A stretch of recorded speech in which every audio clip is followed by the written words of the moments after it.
Ever wondered how the moon's phases might influence your garden's growth?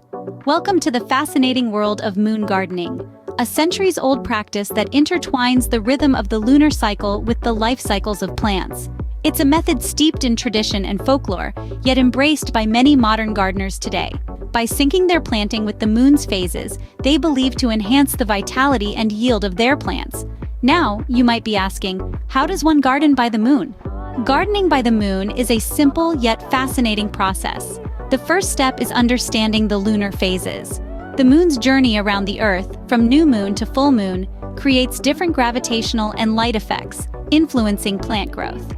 During the new moon to first quarter phase, the moonlight is increasing, and it's a great time to plant things that bear crops above ground, such as lettuce, spinach, and strawberries.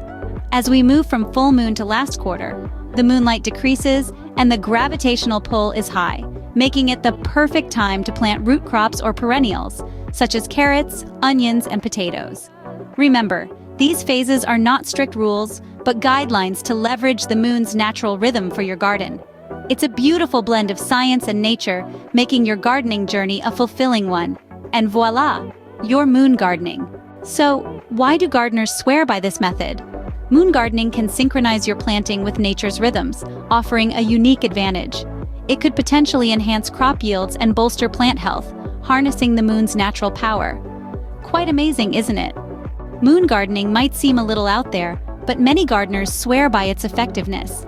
It's a unique approach aligning planting with lunar phases, offering numerous benefits.